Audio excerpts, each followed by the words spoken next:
Hello, ഇന്ന് നമ്മൾ കാണാൻ പോകുന്നത് ക്യാൻവാസ് ഉപയോഗിച്ച് നല്ല ഭംഗിയുള്ള ഒരു നെക്ക് എങ്ങനെ തയ്യാറാക്കിയെടുക്കാമെന്നാണ്. അതിനായിട്ടിപ്പോൾ ഞാൻ ക്യാൻവാസ് ഇവിടെ മടക്കുകയാണ്. മടക്കുന്ന ആ ഒരു വീതി എത്രയാണെന്ന് ചോദിച്ചാൽ നമുക്ക് നെക്കിന് ആവശ്യമുള്ള വീതി എത്രയാണോ അതിനേക്കാളും ഒരു 1.25 ഇഞ്ചും കൂടെ കൂടുതൽ വീതി എടുത്ത് ഇങ്ങനെ മടക്കുക. അപ്പോൾ എനിക്കിവിടെ ഞാൻ നെക്ക് വിട്ട് 2.25 ഒരു വൺ സൈഡിൽ 2.25 എടുക്കുന്നത്. 2.25 കൂടെ ആ 2.25 മാർക്ക് ചെയ്തതിന് ശേഷം ഒരു 1.25 ഇഞ്ചും കൂടെ കൂടുതൽ നീളത്തിലാണ് ഞാൻ ഈ ക്യാൻവാസ് മടക്കിയിട്ടേക്കുന്നത്. അതിന് ശേഷം ഞാനിവിടെ ഇങ്ങനെ നെക്ക് മാർക്ക് ചെയ്യുകയാണ്. നെക്കിന് ലെങ്ത്, നെക്കിൻ്റെ താഴേക്കുള്ള ഇറക്കം ഞാൻ എടുക്കുന്നത് ഒരു 5.5 ഇഞ്ചാണ്. അപ്പോൾ 5.5 ഇഞ്ചും 2.25 വീതിയിലും ആലിലക്കഴുത്ത് അല്ലെങ്കിൽ സ്വീറ്റ് ഹാർട്ട് നെക്ക് എന്നൊക്കെ പറയുന്ന ആ ഒരു ഷേപ്പിലാണ് ഞാനിവിടെ വെട്ടുന്നത്. ആ ഒരു ഷേപ്പ് കിട്ടാൻ പ്രയാസമുള്ളവർക്ക് നമ്മുടെ ഫ്രഞ്ച് കർവ് വെച്ചിട്ട് എങ്ങനെയാണ് ആ ഷേപ്പ് എടുക്കുന്നതെന്ന് ഞാനൊന്ന് കാണിച്ചു തരാം. അപ്പോൾ ഞാൻ ഇവിടെ ഈ അളവിൽ ഒരു ആദ്യമേ നെക്ക് വെട്ടുന്നതിന് മുമ്പായിട്ട് ആ ഒരു ചതുരം വരയ്ക്കുകയാണ്. അതായത് 5.5 ഇഞ്ച് ഇറക്കത്തിലും 2.25 വീതിയിലും ഒരു ഇങ്ങനെ ഒരു ഷേപ്പ് വരച്ചതിന് ശേഷം അതിനകത്താണല്ലോ നമ്മൾ കഴുത്ത് സാധാരണ വെട്ടുന്നത്. അതിങ്ങനെ ആദ്യം ഒന്ന് വരയ്ക്കുന്നു. വരച്ചതിന് ശേഷം നമ്മൾ ഫ്രഞ്ച് കർവ് എടുക്കുക. ഫ്രഞ്ച് കർവ് ഞാനിപ്പം ഇപ്പോൾ വെച്ചേക്കുന്ന ആ ഒരു പൊസിഷനിൽ ഇങ്ങനെ വെക്കുകയാണ്. ആ ഒരു നമ്മൾ വരച്ച ചതുരത്തിനകത്ത് അത് വെക്കുന്നതെന്ന് പറഞ്ഞാൽ നമ്മുടെ താഴെ നെക്കിന് മാർക്ക് ചെയ്തതിൽ നിന്ന് ഒരു 1/2 ഇഞ്ച് പൊക്കിയാണ് വെച്ചിരിക്കുന്നത്. അവിടെ നിന്ന് പിന്നെ ഒരു ഇഞ്ച് സൈഡിലേക്ക് മാർക്ക് ചെയ്തിട്ട് ആ ഒരു അത്രയൊരു കണ്ട 1 ഇഞ്ച് ഗ്യാപ്പ് കൊണ്ട് 1/2 ഇഞ്ച് കയറ്റിയാണ് ഇപ്പോൾ അത്രയൊന്ന് വരച്ചത്. ഇനി ബാക്കി നമ്മൾ 1 ഇഞ്ച് കൊടുത്തിരുന്നല്ലോ, ആ ഒരു ഭാഗത്തേക്ക് ഇവിടുന്ന് ഇങ്ങനെ തിരിച്ച് പിടിച്ചിട്ട് ഫ്രഞ്ച് കർവ് തിരിച്ച് പിടിച്ചിട്ട് അങ്ങനെ വരച്ചപ്പോൾ കണ്ടില്ലേ, ഇപ്പോൾ ആ ഒരു ഷേപ്പ് നമുക്ക് കിട്ടിയിട്ടുണ്ട്. ഇത് ഒന്നുകൂടെ ഒന്ന് ക്ലിയറാക്കി ഒന്ന് വരച്ച് ഇനിയൊന്ന് ഇത് ഒരു ഔട്ട്ലൈൻ കിട്ടിയതേ ഉള്ളൂ. അപ്പോൾ ഈ മുകളിൽ നിന്നുള്ള ഭാഗം കൂടെ ഞാൻ ആ കർവ് ഒന്ന് ശരിയാകാൻ വേണ്ടി ഇത് വെച്ചൊന്ന് വരച്ചാണ്. എന്നപ്പോൾ ഇനിയൊന്ന് പെൻ വെച്ച് നല്ലതായിട്ടൊന്ന് വരച്ച് അതൊന്ന് ശരിയാക്കി എടുത്താൽ മതി. എന്നപ്പോൾ നമുക്ക് ഈസി ആയിട്ട് കൈ കൊണ്ട് വരയ്ക്കുന്നതിലും നല്ലൊരു പെർഫെക്ഷൻ കിട്ടുന്നത് ഇങ്ങനെ വരയ്ക്കുമ്പോഴാണ്. ഇനിയിപ്പം നമ്മൾ ചെയ്യാൻ പോകുന്നതെന്ന് പറഞ്ഞാൽ ഈ ഒരു നെക്ക് ഇപ്പം നമ്മൾ നെക്ക് കിട്ടിയല്ലോ, ആ നെക്കിൽ നിന്ന് ഒരു 1 അല്ലെ 1.25, ഞാൻ 1.25 എടുക്കുന്നത്. 1.25 ഇഞ്ച് വെളിയിലേക്ക് ഇതേപോലെ ഇങ്ങനെ ഒന്ന് മാർക്ക് ചെയ്യുക. ഡോട്ട് ഇങ്ങനെ ഇട്ട് കൊടുത്താൽ മതി. 1.25 ഇഞ്ച് ഒരേ അളവിൽ കിട്ടാൻ വേണ്ടിയാണ് ഇങ്ങനെ 1.25 ഇട്ടതിന് ശേഷം ഈ ഡോട്ടുകൾ തമ്മിലൊന്ന് യോജിപ്പിച്ചെടുത്താൽ നമുക്ക് ഒരേ ഷേപ്പിൽ ഇങ്ങനെ കിട്ടും. അപ്പോൾ അങ്ങനെ ചെയ്യുകയാണ്. ഈ നെക്കിൻ്റെ അവിടെ തീരുന്നിടം വരെ ഈ 1.25 എടുത്തതിന് ശേഷം പിന്നെ താഴേക്ക് നമ്മൾ ഒരു 9 ഇഞ്ച് മിച്ചം എടുത്തിട്ടുണ്ടല്ലോ താഴേക്ക് നീളഭാഗം, അത് വരുന്ന ഒരു ഇഞ്ചോ അല്ലെ 1.25 വേണമെങ്കിലും എടുക്കാം. 1 ഇഞ്ചിൻ്റെ ആവശ്യമേ ഉള്ളൂ.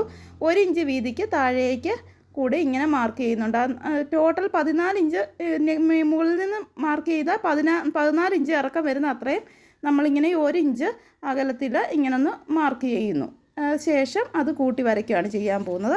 സ്ട്രെയിറ്റ് ഭാഗം സ്കെയിൽ കൊണ്ടും ബാക്കി ഫ്രഞ്ച് കർവ് വെച്ചുമാണ് ഞാൻ ഈ കർവ് വരയ്ക്കുന്നത്. അപ്പോൾ ഒന്നുകൂടെ ഒരു ക്ലിയർ ആയിട്ട് കിട്ടും.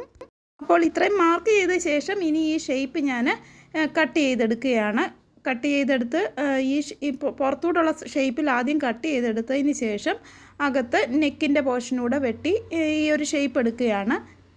അപ്പോൾ നമുക്കിത് ഇപ്പോൾ കാണുന്ന ഈ ഒരു ഷേപ്പിൽ കിട്ടിയിട്ടുണ്ട്. ഇനി ഇത് നമ്മൾ നമ്മുടെ ക്ലോത്തിലേക്ക് വെച്ച് അയൺ ചെയ്ത് ഒന്ന് ഫിക്സ് ചെയ്യണം.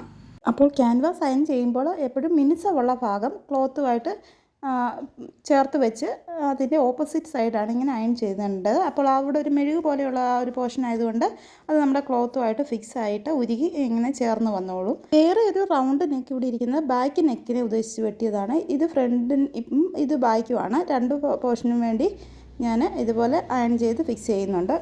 അയൺ ചെയ്ത് ഫിക്സ് ചെയ്ത ശേഷം ഒരു സ്വല്പം തയ്യൽ തുമ്പ്, ഒരു 1/4 ഇഞ്ച് 1/2 ഇഞ്ചൊക്കെ കുഴപ്പമില്ല, ഒരു 1/2 ഇഞ്ച് തയ്യൽ തുമ്പിട്ട് ഞാൻ ഇതേപോലെ ഇതിങ്ങനെ ഈ ഷേപ്പിൽ വെട്ടിയെടുക്കുകയാണ്. ഫ്രണ്ടും ബാക്കും ഇതുപോലെ വെട്ടിയെടുക്കുകയാണ്. ഇങ്ങനെ വെട്ടിയ ശേഷം ഇതിൻ്റെ ഈ നെക്കിന്ന് താഴേക്ക് ഉള്ള ഭാഗം വരുന്ന അവിടെ രണ്ടിടത്തും ചരിച്ച് കട്ട് ചെയ്യേണ്ട ആവശ്യമുണ്ട്. എന്നാലേ നമുക്ക് ഇത് മടക്കാൻ പറ്റുകയുള്ളൂ. അപ്പോൾ ഈ നെക്ക് നമ്മൾ കുർത്തിയുമായിട്ട് അറ്റാച്ച് ചെയ്യുന്നതിന് മുമ്പായിട്ട് ഇതിൻ്റെ സൈഡ് മടക്കി അടിക്കാനുണ്ട്. ഇത് വെറുതെ അങ്ങ് സൈഡ് മടക്കി അടിക്കുമല്ല, ഞാനിപ്പോൾ ഇതേപോലെ കൊണ്ടില്ല ഒരു 6 ആഗ് ലേസ് കൂടെ കൂട്ടിയാണ് അറ്റാച്ച് ചെയ്ത്. 6 ആഗ് ലേസ് മുകളിൽ വെച്ച് അടിക്കുകയല്ല ചെയ്യുന്നത്, അടിയിൽ വെച്ചാണ് അടിക്കുന്നത്. അതിൻ്റെ ഒരു പകുതിയിൽ കൂടുതൽ ഭാഗം വെളിയിലേക്ക് കാണാവുന്ന പോലെ ഇങ്ങനെ സൈഡിൽ കൂടെ വെച്ചടിക്കുകയാണ്. ഇങ്ങനെ ഒറ്റയടിക്ക് അടിക്കാൻ പ്രയാസമുള്ളവർക്ക് ആദ്യം ഇത് സൈഡൊന്ന് അടിച്ചതിന് ശേഷം ലേസ് വെച്ച് അടിച്ചാലും മതി. മുകളിൽ കൂടെ വേണമെങ്കിലും അടിക്കാം. ഇത് ഇങ്ങനെ ചെയ്യുമ്പോൾ ഒന്നുകൂടെ ഒരു ഭംഗി തോന്നുന്നതുകൊണ്ടാണ് ഞാൻ ഇങ്ങനെ ചെയ്യുന്നത്. ഈ കോർണേഴ്സൊക്കെ വരുമ്പോൾ ഒന്ന് സൂക്ഷിച്ച് അവിടെ നിന്ന് നിർത്തി കുത്തി ഒന്ന് നല്ലതായിട്ട് മടക്കിയെടുക്കുക. അപ്പോൾ ഇങ്ങനെ ആണ് നമ്മൾ ഇത് സ്റ്റിച്ച് ചെയ്ത് കഴിയുമ്പോൾ വരുന്നത്. ഇനിയിപ്പോൾ ഇത് നമ്മൾ കുർത്തിയുമായിട്ട് അറ്റാച്ച് ചെയ്യാൻ പോവുകയാണ്. ഇനിയിപ്പോൾ നമ്മളിത് കുർത്തിയുമായിട്ട് അറ്റാച്ച് ചെയ്യാൻ പോവാണ്. അപ്പോൾ അറ്റാച്ച് ചെയ്യുമ്പോൾ ഒരു പ്രത്യേകതയുണ്ട്. നമ്മൾ സാധാരണ ക്യാൻവാസ് വെച്ച് അടിക്കുകയാണെങ്കിൽ അത് കുർത്തിയുടെ നല്ല വശവും ക്യാൻവാസിൻ്റെ നല്ല വശവും ഫേസ് ടു ഫേസ് വെച്ചായിരിക്കും അടിക്കുന്നത്. പക്ഷേ ഇവിടെ നമ്മൾ അങ്ങനെയല്ല വയ്ക്കുന്നത്. കുർത്തിയുടെ ചീത്ത വശത്താണ് ക്യാൻവാസിൻ്റെ നല്ല വശം വെച്ച് അടിക്കുന്നത്.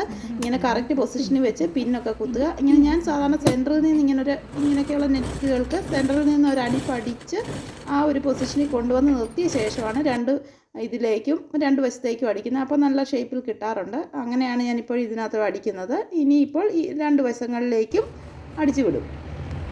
അപ്പോൾ ഇനിയിപ്പോൾ അടുത്തതായിട്ട് നമ്മൾ നെക്ക് കട്ട് ചെയ്തെടുക്കാൻ പോവാണ്. കട്ട് ചെയ്ത ശേഷം നമ്മൾ തിരിച്ചിടുമ്പോൾ ഇതിൻ്റെ നല്ല വശം നമുക്ക് ഫ്രണ്ട് വശത്തേക്ക് വരും. അതെങ്ങനെയാണെന്ന് ഞാൻ കാണിക്കാം. ആദ്യം നമുക്ക് കട്ട് ചെയ്യാം.